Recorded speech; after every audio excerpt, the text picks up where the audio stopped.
Bonsoir à tous, bienvenue dans 27, l'émission de débat d'actualité européenne et citoyenne. Ravi de vous retrouver.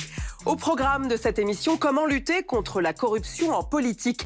Valise de billets offerts aux députés européens dans le Qatargate, liens incestueux entre agents de l'État, sphère politique et entreprises privées, prise illégale d'intérêts ou commissions occultes. Les scandales se suivent et se ressemblent d'un bout à l'autre du continent. Alors, tous corrompus nos élus ou simplement victimes d'une époque où la transparence est érigée en valeur absolue? Évidemment, nous entendrons les analyses et témoignages des Européens recueillis lors de notre séance de réflexion collective.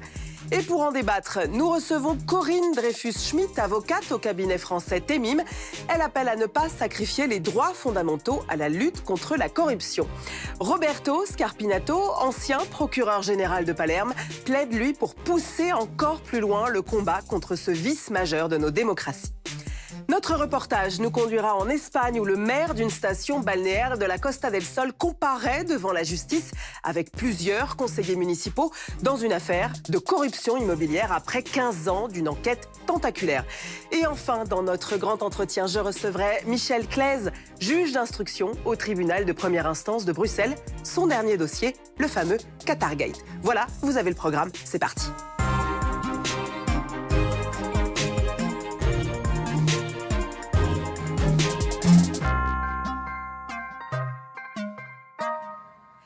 Bonsoir à tous, bienvenue dans ce débat comme chaque semaine à mes côtés. Corentin Chrétien-de-Rose, Dobru noc, Corentin. Dobru noc, Nora. C'est quelle langue? C'est du sorabe, c'est un dialecte parlé à l'est de l'Allemagne, d'origine slave. D'origine slave. Eh bien écoutez, merci Corentin. Vous allez nous parler des chiffres, des données, être aussi le porte-parole du débat que nous organisons chaque semaine en ligne avec des citoyens européens avant chaque émission. Oui, c'est quoi le prix d'un député? C'est la question qu'on a posée cette semaine à nos Européens, des magistrats, des journalistes, mais aussi des activistes, des économistes, des politologues et puis un député européen. Alors je vous déçois, tout de suite, on ne s'est pas mis d'accord sur le prix exact d'un député.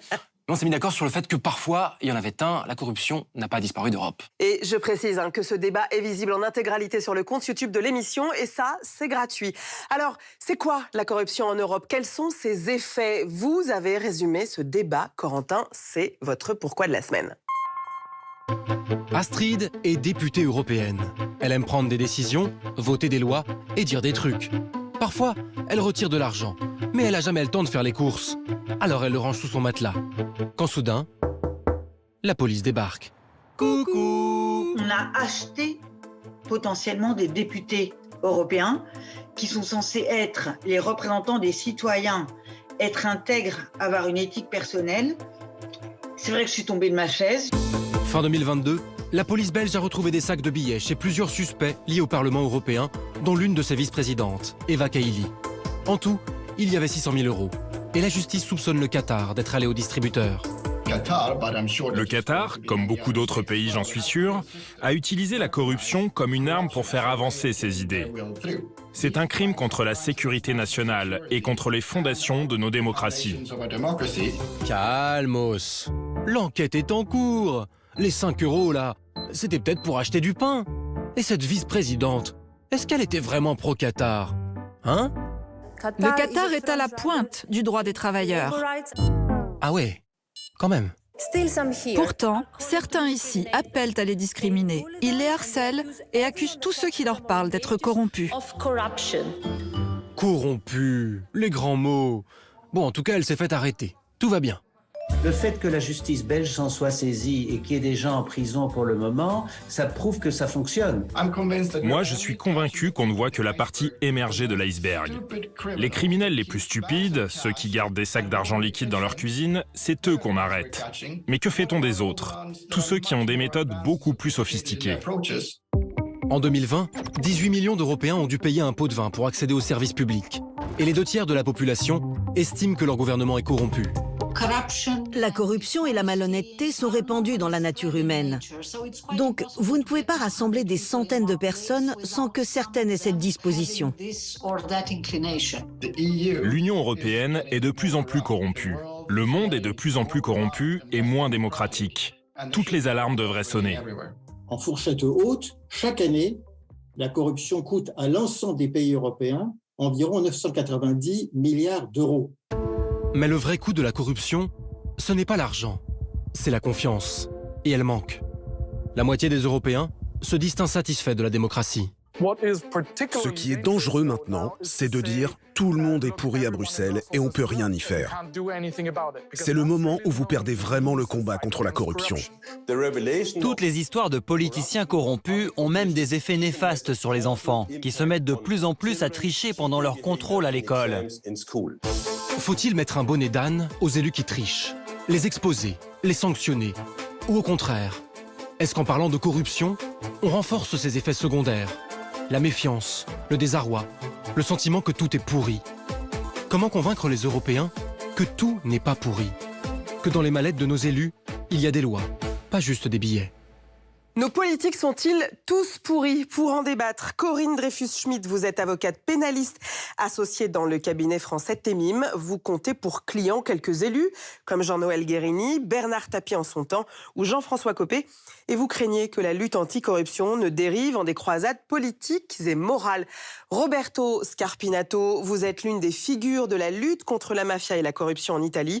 Vous faites partie d'une génération de juges qui comptaient les juges Falcone et Borsellino, magistrats pendant 40 ans, juge d'instruction, procureur général au parquet de Palerme, en Sicile.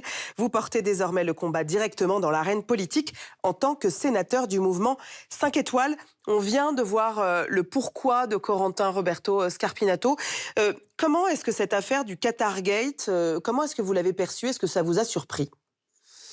Cela ne m'a pas vraiment surpris, pas du tout même. J'ai été surpris qu'on ait découvert si tard la corruption, qui n'est que la pointe d'un iceberg plus profond. En Italie, nous sommes en avance, non pas parce qu'il y a plus de corruption que dans d'autres pays, mais parce que les procureurs italiens ont, grâce à notre constitution antifasciste, une indépendance absolue par rapport au pouvoir politique. Je crois qu'il ne peut y avoir dans aucun pays de véritable lutte contre la corruption s'il n'y a pas d'indépendance du procureur vis-à-vis du gouvernement. Parce qu'il faudra juger parfois les membres même de la majorité parlementaire.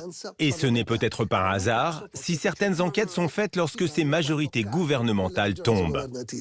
Alors, Corinne Dreyfus-Schmidt, vous n'êtes pas d'accord? Alors moi, ce que je crois, c'est que nous, les Français, nous sommes moins impactés par la corruption que les Italiens. Je suis désolée de vous le dire, Monsieur Scarpinato, et qu'il ne faut pas schématiser les choses et les caricaturer. Alors, je pense qu'il y a des hommes politiques corrompus, mais c'est extrêmement dangereux d'essentialiser les choses et de dire tous pourris. Et contrairement à ce que vient de dire Monsieur le juge, excusez-moi, je vous appelle encore Monsieur le juge, c'est pas parce que le parquet français n'est pas indépendant qu'il n'y a pas de poursuite. Le meilleur exemple, c'est l'affaire Fillon. Or, en pleine campagne... L'ancien Premier ministre François Fillon qui s'était lancé dans la course à la présidentielle. Exactement, et en pleine campagne, le parquet a décidé avec une célérité incroyable d'ouvrir une information judiciaire. Alors, Corentin, juge de paix, est-ce que la corruption, elle est répandue en Europe? Alors, je ne peux pas vous donner un chiffre très clair par nature. La corruption est secrète, donc difficile à mesurer. Néanmoins, la question que vous venez de me poser, si vous la posez aux Européens, leur réponse, c'est un grand oui franc et massif. 68% d'entre eux estiment que la corruption est répandue dans leur pays. Et si on se penche sur certains pays, c'est même beaucoup plus. En Grèce, 98% de la population, virtuellement toute la Grèce, pense que la corruption est répandue chez eux. Si on parle de Chypre, c'est 94%. Au Portugal, c'est 90%.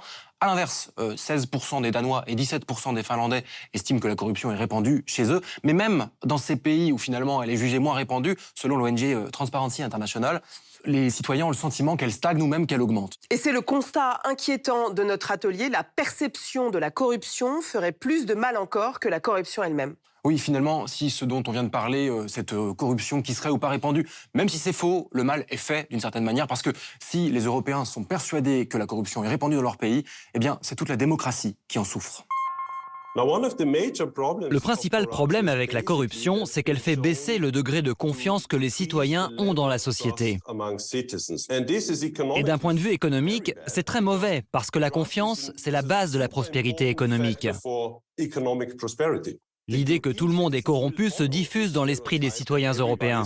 Ce qui est dangereux pour la démocratie, c'est évidemment la manière dont c'est reçu par la population. Nous vivons dans une époque qui est une époque d'émotions, de réseaux sociaux, de populisme, d'instrumentalisation de tout ça. Rappelez-vous Trump, qui parlait des élites corrompues et incompétentes, il mettait les deux en même temps à Washington, et à un certain moment, les gens confondent, ils sont pas bien dans leur vie, ils ont l'impression que le monde ou que la société ne leur donne pas ce à quoi ils ont droit, et donc dès qu'ils voient qu'en plus, ceux qui ne font pas leur boulot selon eux se servent ou se sucrent ou sont corrompus, c'est catastrophique pour la démocratie. La corruption abîme la démocratie. Le comportement des électeurs, je parle d'électeurs bien informés, notamment par une presse libre, devrait être le dernier rempart, les juges finaux des politiciens et des juges corrompus. C'est ce qui devrait se passer. Mais il ne faut pas sous-estimer le fait que parfois, les électeurs ne se débarrassent pas des politiciens véreux et les élisent encore et encore. Corinne Dreyfus-Schmidt, clairement, on a vu des députés européens dire ce Qatargate, c'est une catastrophe. Déjà que l'Europe a du mal, en fait, à créer ce lien de confiance avec les citoyens. Là, ça va être pire. Qu'en pensez-vous ?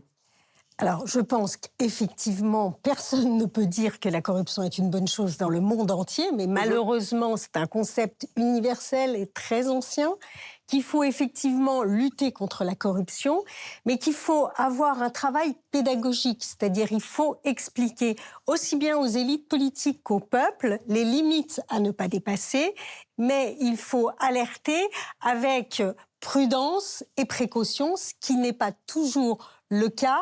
Nous avons constaté, et c'est une bonne chose, l'apparition des journalistes d'investigation avec des cellules d'enquête dans pas mal de médias qui sont à la pointe et qui sortent des affaires, donc ce qui est intéressant, mais qu'ensuite il y a une espèce de feuilletonnage qui est entretenu par la presse, qui fait que, alors même que la justice n'est pas encore saisie, nous avons déjà des coupables désignés. Roberto Scarpinato, quand des élus corrompus aussi, ça pose une question démocratique aussi. Je ne suis pas du tout d'accord.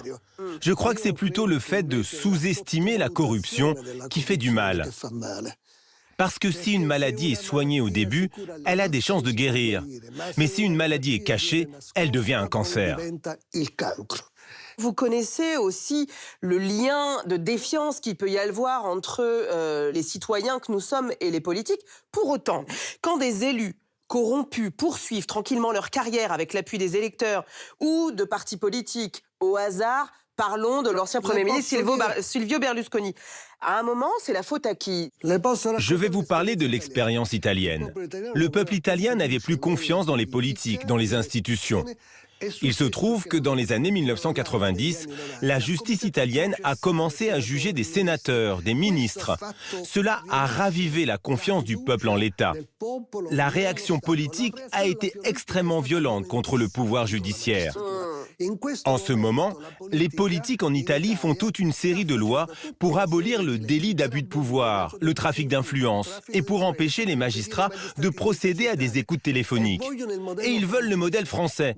Ils veulent que les procureurs soient sous contrôle du gouvernement. Ils ne veulent plus de cette justice italienne qui ne dépend pas du gouvernement.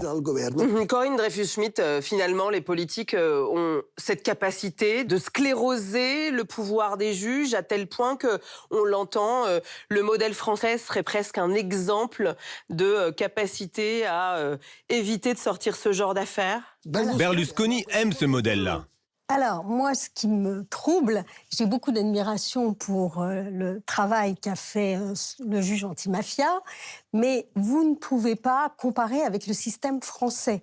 Je peux vous donner toute une liste d'hommes politiques français qui ont dû rendre des comptes à la justice et continuent à en rendre. Donc, on peut dont pas l'ancien dire, président de la République, Nicolas Sarkozy. Dont l'ancien président de la République, dont l'ancien Premier ministre Alain Juppé, etc.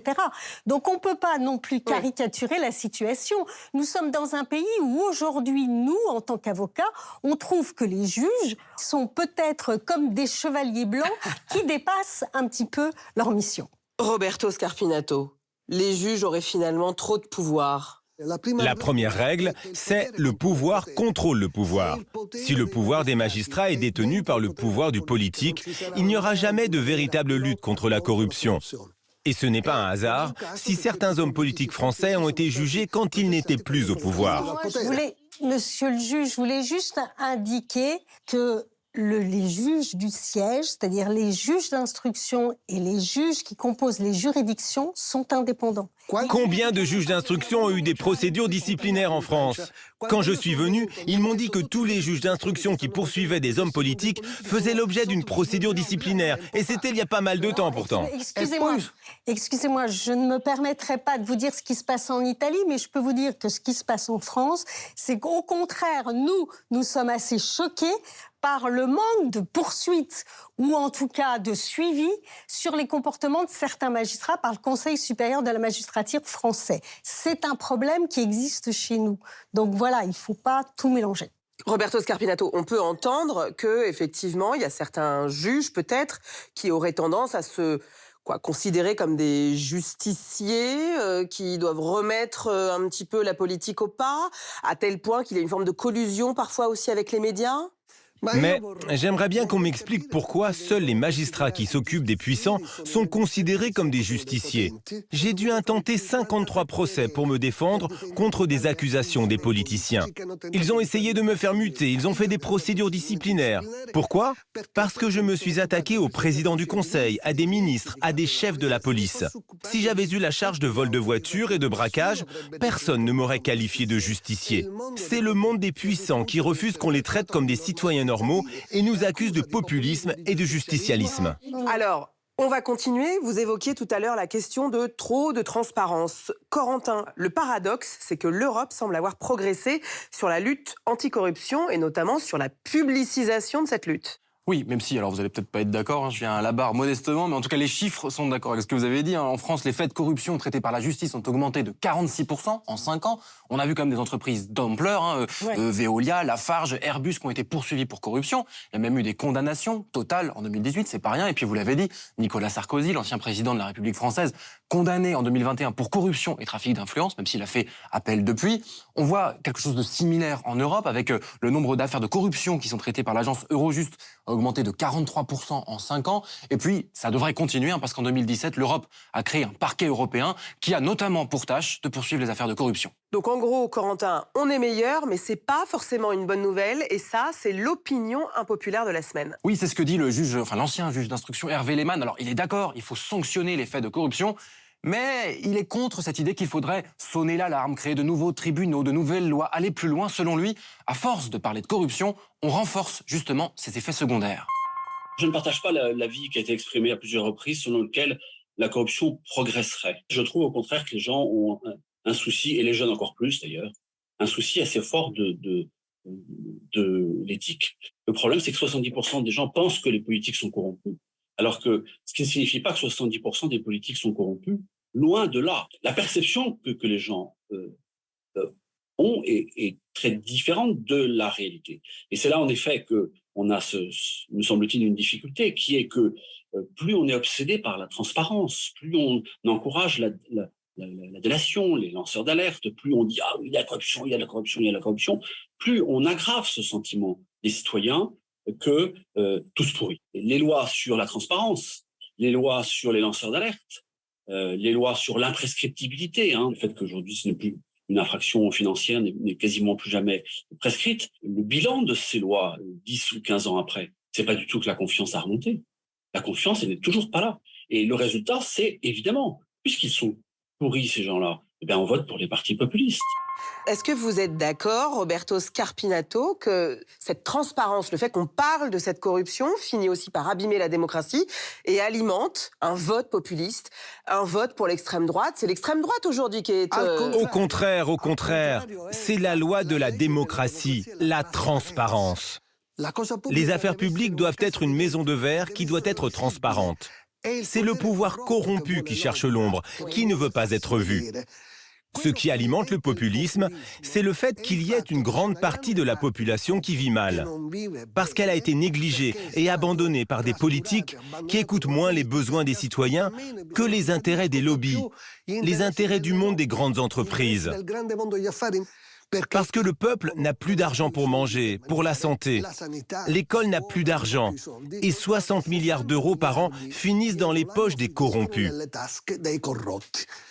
Il y a aujourd'hui le plan de relance européen, avec des milliards qui devraient aider à la relance de l'Italie.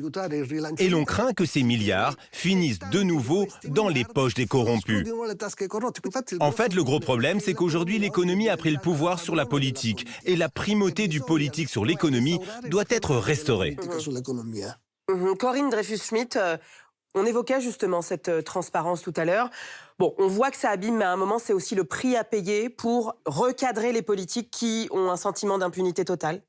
Alors attention, la transparence, c'est quand même une idéologie d'inspiration dictatoriale. Attention à la dictature de la transparence. Exactement. Et je pense qu'on dérive un petit peu parce que la transparence, à tout prix, au mépris du secret, et je parle du secret professionnel qui me concerne tout particulièrement, c'est extrêmement inquiétant parce que, par exemple, le secret professionnel est un fondement entre l'avocat et son client, est un droit et un devoir et un fondement de la démocratie. Donc la transparence ne doit pas amener tout sur son passage et faire reculer des droits et des libertés qui ont été acquises depuis des décennies. Alors, au bout des enquêtes pour corruption, parfois viennent les procès. Et en Espagne, où des milliers d'élus et fonctionnaires sont mis en examen pour corruption, s'ouvre en mars une audience emblématique sur une affaire immobilière. Reportage d'Aglaé Millard.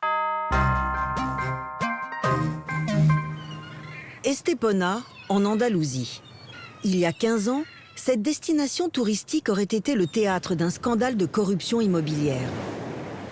Tout juste nommé conseiller municipal, David Valadez découvre l'existence d'une caisse noire servant à gonfler le budget de la ville avec de l'argent détourné. Prenons l'exemple d'un terrain d'une valeur de 1 000 € sur le marché. Des fonctionnaires manipulent les documents pour que ce terrain soit enregistré à 400 € seulement dans les comptes municipaux. Mais la mairie encaisse bien 1 000 € et les 600 € de différence viennent alimenter une caisse noire. Cet argent public détourné est ensuite géré, contrôlé et utilisé par les partis politiques au pouvoir. En plus de cette caisse secrète, la mairie aurait mis en place un véritable chantage auprès notamment des promoteurs immobiliers locaux. Pour remporter certains marchés publics, il fallait payer. En échange, la mairie s'assure que les élus votent en faveur des projets concernés, comme la construction de complexes hôteliers ou d'appartements. David se souvient d'un conseil municipal de juin 2006. Quelques jours avant, le chef de cabinet du maire, un membre du Parti socialiste, me transmet une offre pour m'inciter à voter en faveur de tel ou tel projet de construction. Il insiste en me disant que ces contrats doivent absolument être acceptés pour assurer le financement du parti en vue des prochaines élections municipales. Depuis son arrivée à la mairie en 2004, David refuse systématiquement de voter en échange d'un cadeau ou d'une somme d'argent. Il s'oppose au système en place et décide de dénoncer les pratiques de la mairie aux autorités espagnoles de lutte contre la délinquance économique. En juin 2008, plusieurs élus, dont le maire d'Estepona, Antonio Barrientos, sont arrêtés. Le parquet anticorruption estime à 28 millions d'euros le montant de l'argent détourné dans cette affaire. Une aubaine pour le Parti populaire, principal adversaire des socialistes en Andalousie. J'ai été surpris par la quantité d'argent public détourné par la mairie d'Estepona, mais pas par le lien avec le Parti socialiste. Contrairement à la manière dont nous gérons notre parti en Andalousie, eux ont utilisé ces fonds publics pour financer leurs propres campagnes électorales, mais aussi pour corrompre des promoteurs ou pour payer la pré-retraite de leurs proches au sein du gouvernement régional, comme on l'a vu dans une affaire précédente. En 2011, les conservateurs du Parti populaire ont repris la tête de la mairie d'Estepona. Mais pour le juge Joachim Bosch, spécialiste de la corruption en politique, ces affaires ne se limitent pas à un seul parti. On On peut distinguer deux périodes. Une première, de 1980 à 2000, où il y a eu une majorité de socialistes dans les principales institutions du pays. Et là, ils ont été plus nombreux à être impliqués dans des cas de corruption. Et ces 20 dernières années où le Parti populaire a accumulé plus de cas de corruption que les socialistes. En Espagne, dans presque toutes les régions, nous avons soit condamné, soit inculpé pour corruption des présidents de région, de départements, des maires et des conseillers des principales villes du pays. Il n'y a d'équivalent dans aucune autre démocratie européenne. Dans l'affaire d'Estepona, l'ancien maire encourt jusqu'à 10 ans et 9 mois de prison. Le procès reprendra le 7 mars. Un territoire donc entier gangréné par la corruption. Roberto Scarpinato, l'Espagne, c'est un pays qui a connu 3743 affaires de corruption entre 2000 et 2020. Les juges parlent là-bas d'une plaie profondément enracinée. Est-ce que la situation qu'on vient de voir en Espagne, ça vous rappelle un peu un souvenir italien ? Au début des années 90, il y a eu une longue période pendant laquelle le pouvoir judiciaire et la société civile ont réagi contre la corruption. Maintenant, avec ce nouveau gouvernement où il y a Berlusconi, où il y a une droite d'inspiration néofasciste, c'est la revanche des politiques contre la justice qui a commencé. Et nous essayons de résister pour éviter que le patrimoine de crédibilité de l'État que nous avons accumulé pendant toutes ces années ne se perde à nouveau. Corinne Dreyfus-Schmidt, quand on voit une telle hydre, que ce soit en Italie, que ce soit en Espagne, on vient de le voir, comment on lutte ? Mais je crois que les moyens sont là. C'est-à-dire que... Alors, je vous donne un chiffre. La France consacre 72 € par habitant à la justice. L'Italie, à peine plus, avec 82 € par habitant. Loin derrière l'Allemagne et ses 140 € et la Suisse, 217 € par habitant. Est-ce que vraiment on a les moyens ? Non, alors c'est vrai que nous, on a une justice qui souffre beaucoup parce qu'on ne met pas les moyens, mais ça c'est aussi une volonté effectivement politique de ne pas mettre les moyens. Mais j'ai envie de dire qu'il y a une petite exception. C'est que dans les affaires financières, avec la création en France du parquet national financier après l'affaire du ministre Cahuzac, eh ben, il y a des moyens... Le ministre Cahuzac, on avait découvert, alors qu'il était ministre, qu'il avait un compte caché en Suisse. Exactement.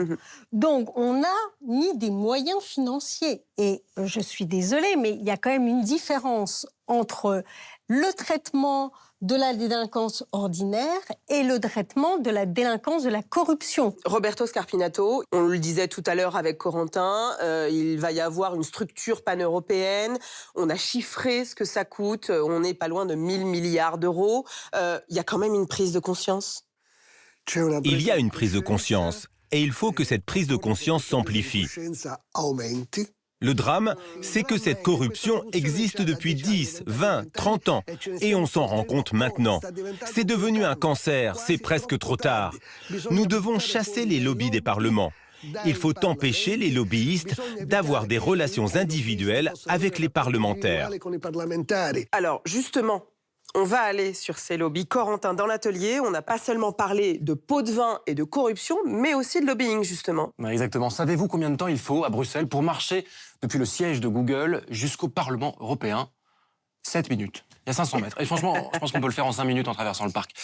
Par contre, pour la Commission européenne, c'est 9 minutes. C'est un peu plus. Voilà, c'est l'Université libre de Bruxelles. Oui, mais il y a moyen de couper. Il y a moyen de couper, je pense aussi. C'est l'Université libre de Bruxelles qui a fait ces mesures. Sur les 10 plus gros lobbies européens, 9 se situent dans un rayon de 1,5 km autour de la Commission européenne et du Parlement européen. Ils ne sont pas seulement proches, ils sont également très riches. Si on prend leur budget, en 2021, le budget du lobbying des entreprises à Bruxelles était de 1,230 milliard d'euros.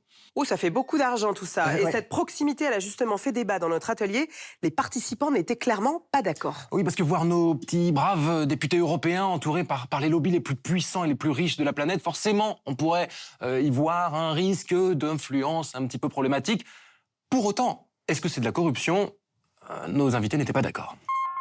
Le lobbyiste peut glisser vers le trafic d'influence. On sait que des lobbyistes peuvent rémunérer des scientifiques afin qu'ils présentent sous un jour favorable des informations qui sont fausses. Moi, sur le lobbyisme, je dirais qu'il faut à minima avoir une solution de traçabilité, donc permettre de savoir qui influence qui. Par exemple, les députés déclarent en principe les entretiens avec des lobbyistes, mais ce n'est pas contraignant.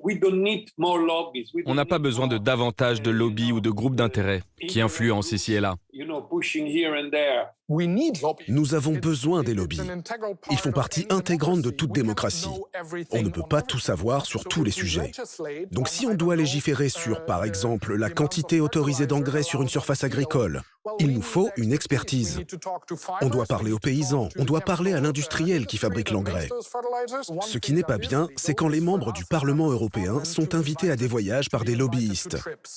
Par des pays tiers comme le Qatar par exemple, qui peut nous faire venir à Doha en business class et nous offrir des billets pour la Coupe du Monde de foot. Personnellement, je ne toucherai jamais à ça. Mais j'ai des collègues que ça ne gêne pas. Actuellement, ce n'est pas interdit, mais ça devrait l'être. Alors il est temps de changer les règles. Il est temps de changer les règles. Corinne Dreyfus-Schmidt, vous connaissez bien le sujet, le lobbying des laboratoires Servier, dont votre cabinet représentait son président, Jacques Servier, a été aussi pointé du doigt en justice. À quel moment on bascule ? Prendre, par exemple, dans le cadre d'un projet de loi, des amendements tout près d'une entreprise, est-ce que ça, par exemple, c'est du lobbying ou c'est du trafic d'influence ? Alors, d'abord, pour répondre sur les laboratoires Servier, le procès en appel est actuellement en cours, donc bien évidemment, je n'apporterai aucune précision sur ce point. Mais effectivement, la frontière est ténue. C'est surtout, à mon avis, dans les parlements nationaux qu'on doit être extrêmement vigilant. Et je crois que c'est aussi une formation des parlementaires pour leur expliquer, alors ils ne sont pas tous naïfs, mais ils peuvent être aussi naïfs et leur expliquer bien les limites qu'il ne faut surtout pas dépasser pour tomber dans le trafic d'influence. Roberto Scarpinato, alors, est-ce que le lobbying, c'est de la corruption ? Je crois que le lobbying est aujourd'hui devenu un danger pour la démocratie. Les lobbyistes ont plus de pouvoir que les citoyens ordinaires. J'aimerais bien savoir quel citoyen peut parler directement avec un parlementaire européen. Et combien de lobbyistes parlent en secret avec des eurodéputés? On dit que les lobbies peuvent fournir des documents importants, mais ils ne doivent pas les apporter aux députés en personne. Ils doivent les apporter à un secrétariat officiel du Parlement et ils ne doivent pas avoir de rapports individuels avec les parlementaires. Parce qu'ils peuvent tomber sur le député honnête, mais ils peuvent aussi tomber sur celui qui est sensible à la tentation.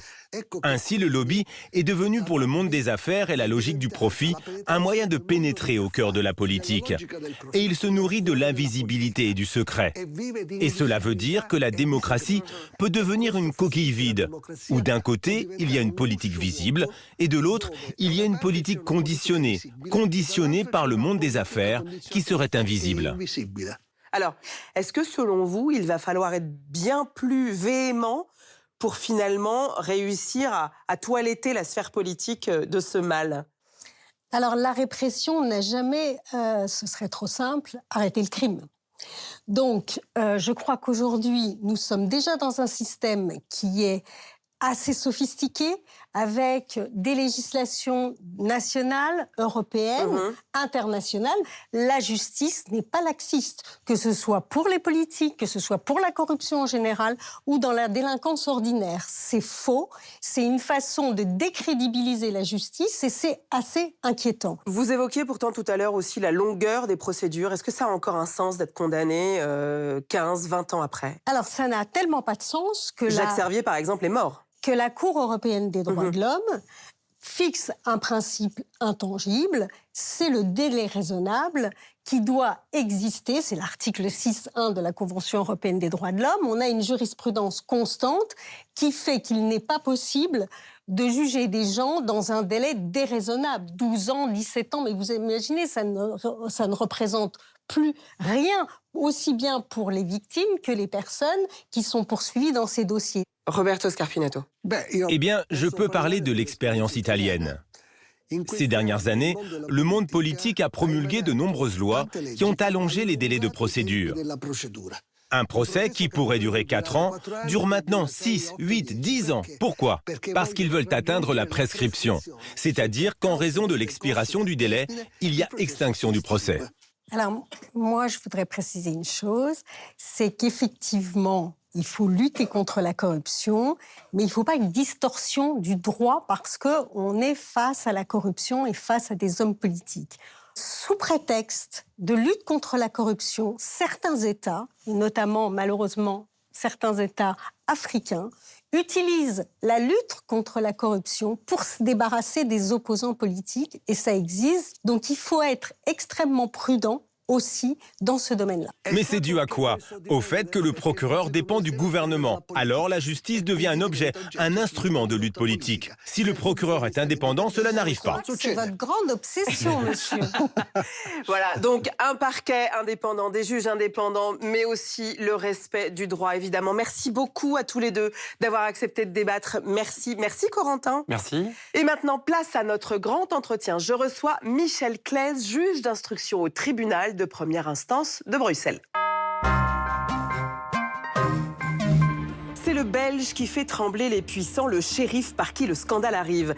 L'homme qui ébranle le Parlement européen en instruisant le Qatargate. Notre invité s'est forgé au long de ses 22 années au service de la justice une réputation de pourfendeur de la corruption.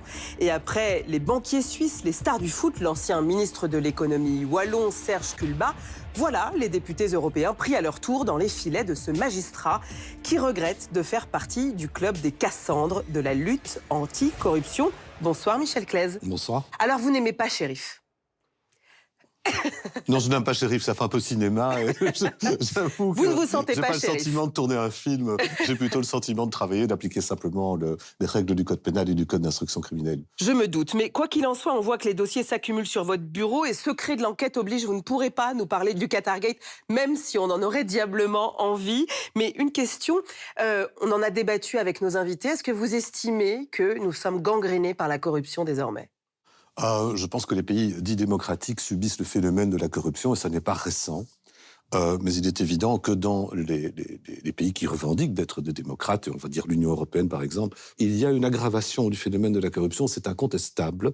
Et une des raisons de cette aggravation de la corruption, c'est incontestablement la montée en puissance des organisations criminelles. Les organisations criminelles ne peuvent pas fonctionner s'ils ne pratiquent pas le blanchiment d'argent pour que le produit financier devienne légal, et la corruption pour permettre le maintien et l'exécution de leur commerce. Ça veut dire qu'aujourd'hui, on est autant infiltré par les mafias et par les organisations criminelles que ne le sont d'autres territoires du monde ? Mais c'est tout à fait le cas, et il y a les enquêtes très spectaculaires qui le prouvent, sans la moindre contestation possible. Vous savez, chez nous, en Belgique, Dieu sait si ça a fait l'objet de pas mal d'articles dans la presse française. Oui, alors la presse française parle depuis quelques mois de narco-État. Voilà. C'est exagéré. On n'est pas en Colombie, quand Pablo Escobar, notamment, était élu à l'Assemblée nationale colombienne. Mais il y a incontestablement la constatation que le phénomène, en prenant les narcotrafiquants du trafic via notre célèbre port d'Anvers, maintenant que tout le monde connaît dans le monde, met en évidence l'immensité du phénomène. C'est facile pour comprendre leur puissance. Imaginez-vous que 1 gramme de cocaïne se vend 50 €. Nous le savons sur écoute téléphonique. Alors imaginez-vous qu'on saisit 100 tonnes.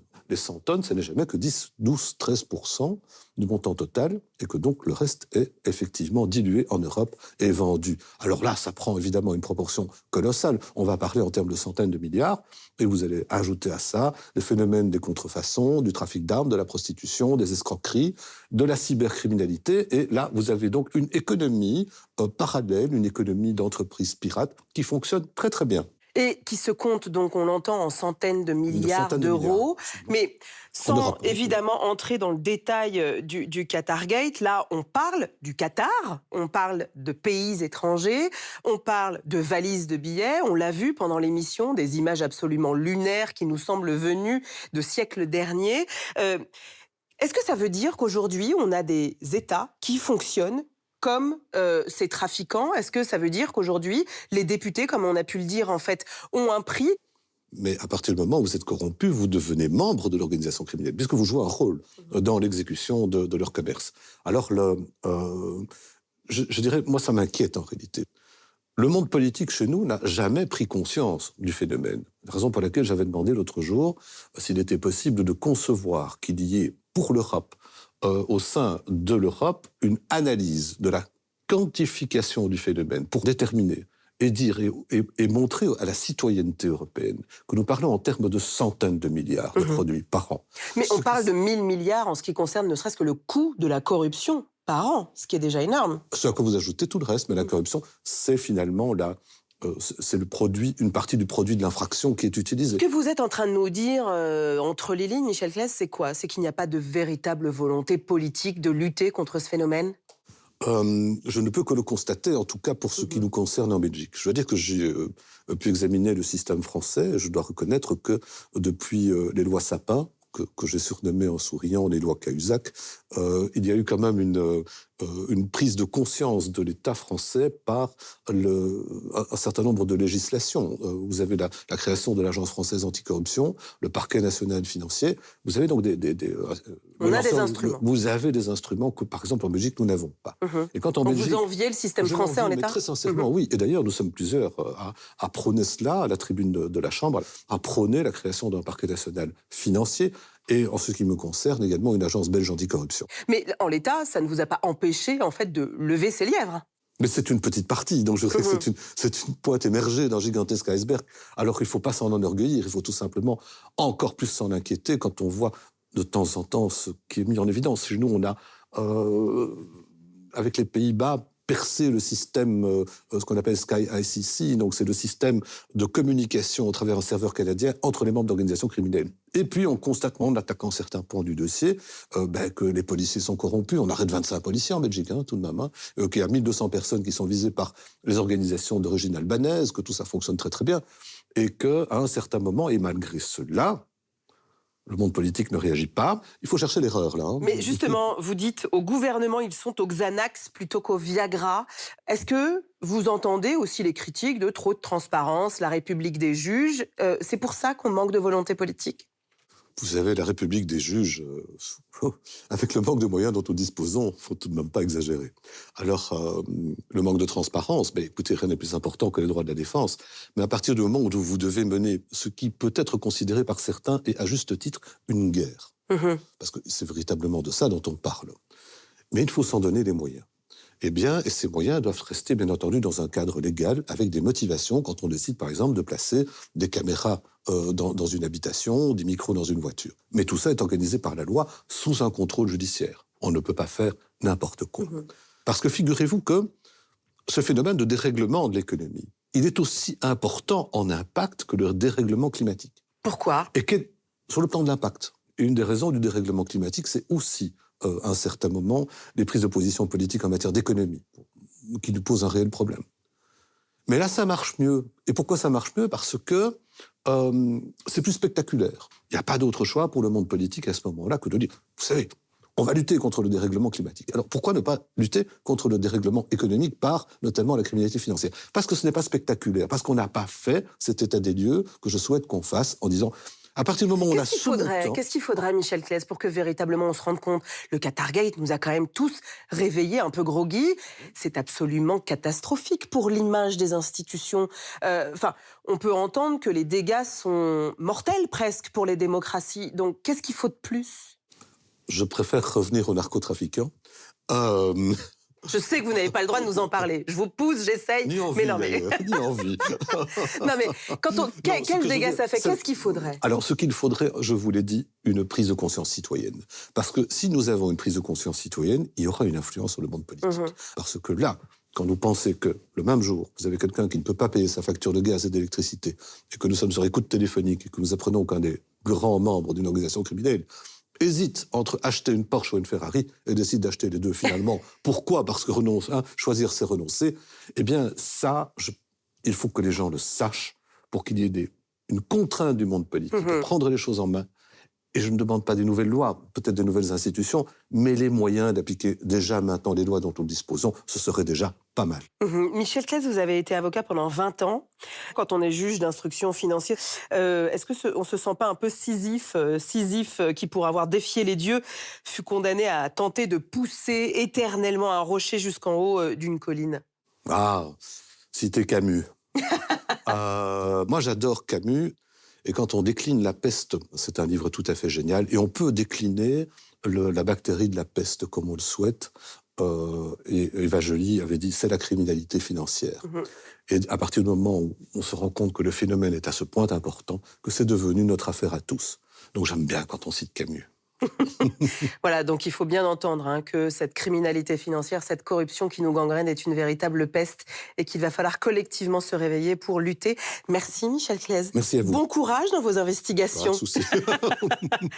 Merci beaucoup. Voilà, 27, c'est fini pour aujourd'hui. Dans les prochaines semaines, nous discuterons de l'horizon incertain de l'alimentation bio, des mouvements sociaux qui agitent l'Europe depuis l'automne dernier, de handicap et de validisme ou encore de l'impact des réseaux sociaux sur nos démocraties. Sommes-nous, par exemple, encore capables de débattre? La preuve, aujourd'hui, nous avons débattu.